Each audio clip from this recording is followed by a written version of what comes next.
রাজধানী ঢাকা সহ দেশের 11 অঞ্চলে আগামী 24 ঘন্টায় 45 থেকে 60 কিলোমিটার বেগে ঝড় বয়ে যেতে পারে বলে জানিয়েছে আবহাওয়া অধিদপ্তর।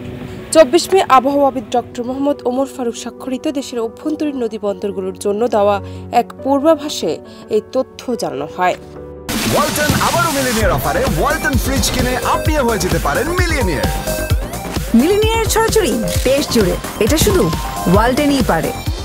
পূর্বাভাসে বলা হয়, ময়মনসিংহ, ঢাকা, ফরিদপুর, খুলনা, বরিশাল, পটুয়াখালী, কুমিল্লা, নোয়াখালী, চট্টগ্রাম, কক্সবাজার এবং সিলেট অঞ্চলসমূহের উপর দিয়ে পশ্চিম উত্তর পশ্চিম দিক থেকে ঘন্টায় 45 থেকে 60 কিলোমিটার বেগে দমকা অথবা ঝড়ো হাওয়া সহ অস্থায়ীভাবে বৃষ্টি অথবা বজ্রসহ বৃষ্টি হতে পারে। ওইসব এলাকায় নৌবন্দরগুলোকে 1 নম্বর সতর্ক সংকেত দেখাতে বলা হয়েছে বলেও তিনি জানিয়েছেন। আবহাওয়ার এমন পূর্বাভাসের পরিপ্রেক্ষিতে নদী পথে চলাচলকারী নৌযান সাধারণ মানুষকে বাড়তি সতর্কতা অবলম্বনের পরামর্শ দিয়েছে কর্তৃপক্ষ। স্থানীয় প্রশাসনকে নজরদারি বাড়ানোর আহ্বান জানানো হয়েছে, যাতে কোনো অনাকাঙ্ক্ষিত পরিস্থিতি মুখোমুখি না হতে হয়।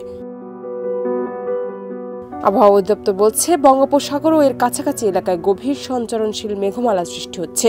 এর প্রভাবে উত্তর বঙ্গোপসাগর, বাংলাদেশের উপকূলীয় এলাকা এবং সমুদ্র বন্দরগুলোর উপর দিয়ে ঝড়ো হাওয়া বয়ে যেতে পারে। জান্নাত নিপু, দেশ রূপান্তর।